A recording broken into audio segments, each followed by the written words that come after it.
Baik, Pater. Lalu ada pertanyaan kedua dan ketiga ini sehubungan dengan penampakan Bunda Maria di Fatima. Yang pertama ini ada pertanyaan dari Bapak Fritz. Apakah pesan Bunda Maria yang ketiga kepada Lucia? Mengapa sempat dirahasiakan dan mengapa akhirnya dipublikasikan? Ya, saudara-saudara, salah satu penampakan yang besar yang baru berlangsung 100 tahun yang lalu itu adalah penampakan di Fatima pada tahun 1917 di situ ya. Nah, di dalam penampakan itu ada beberapa pesan yang dituliskan oleh sang visioner, yaitu Suster Lucia. Itu dia menuliskan bagian per bagian di situ, dan di dalam tulisannya itu dibagi di dalam 3 bagian. Pesan yang pertama dan kedua itu dituliskan pada tanggal 31 Agustus 1941.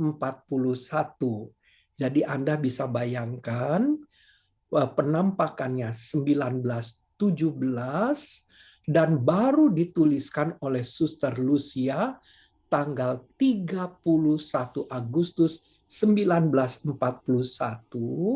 dan waktu itu kedua yang lain, Francesco dan Jacinta, sudah meninggal. Jadi tinggal satu orang yang mendapatkan penampakan itu. Lalu kemudian pesan yang ketiga ditulis oleh Suster Lucia juga atas desakan dari Uskup Leiria, yaitu pada tanggal 3 Januari 1944. Ya, jadi ada 3 bagian, 2 bagian ditulis pada tahun 1941 dan bagian yang ketiga itu ditulis pada tahun 1944 di situ ya. Nah, supaya sedikit punya gambaran bahwa bagian yang pertama dan yang kedua itu berbicara tentang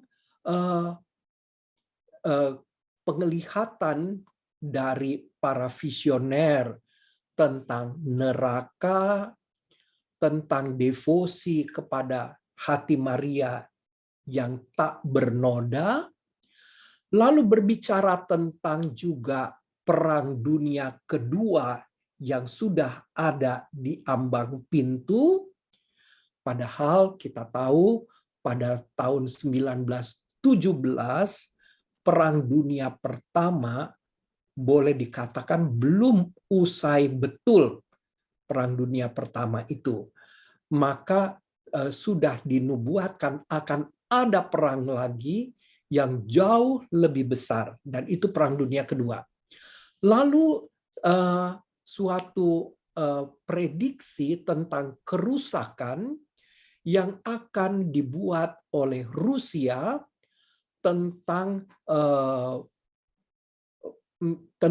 komunisme yang bergerak dengan sangat cepatnya ke seluruh bagian Eropa Timur dan kemudian juga masuk ke Asia lewat daratan Tiongkok dan sebagainya. Jadi kemana-mana akan menjadi suatu gerakan yang harus berhadapan dengan iman Kristiani kita.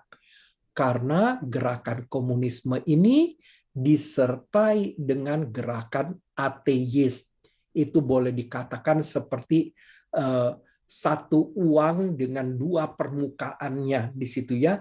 Sekeping uang dengan 2 permukaan berjalan bersama antara prinsip komunisme dan ateisme yang ada di dalam suatu gerakan yang dimulai dengan revolusi yang terjadi di Rusia pada waktu itu, di mana kekaisaran runtuh dan digantikan dengan suatu paham komunisme ateis ini.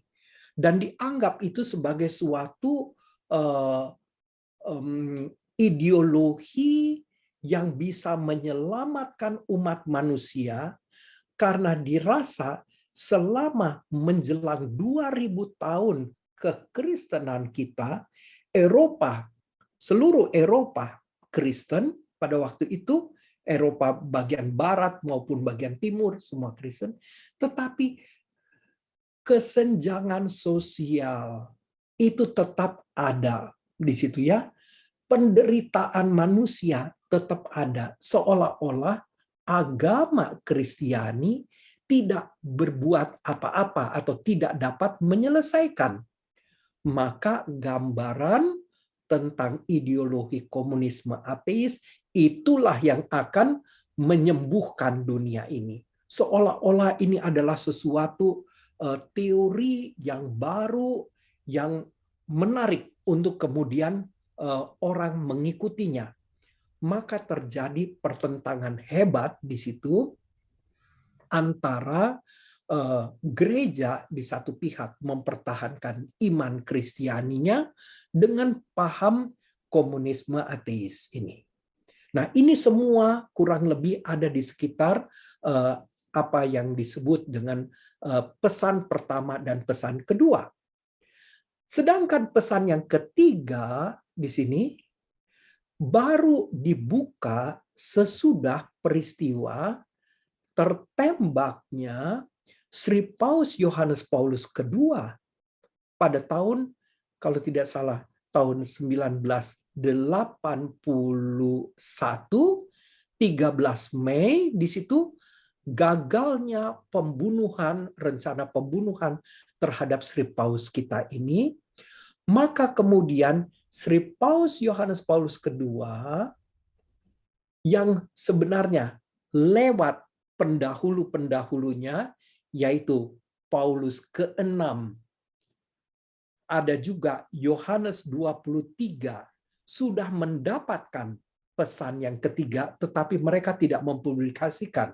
Karena apa? Nah, kemungkinan karena permasalahan ketegangan politik yang akan terjadi atau perlawanan yang lebih hebat lagi antara gerakan komunisme ateis terhadap serangan terhadap gereja, karena mereka dengan bermacam-macam cara dan juga dengan tipu muslihatnya ingin meruntuhkan gereja di situ.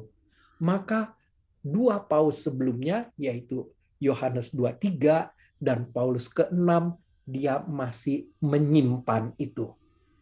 Namun ketika terjadi percobaan pembunuhan dari Sri Paus yang terjadi 13 Mei 1981 gagal, maka Sri Paus Yohanes Paulus II minta supaya semuanya ini dipublikasikan, yaitu pesannya yang ketiga. Dan apa yang terjadi? Pesan yang ketiga ini berbicara tentang runtuhnya komunisme ateis di situ, dan juga tentang suatu nubuatan ada seorang pemimpin gereja dengan memakai pakaian putih-putih yang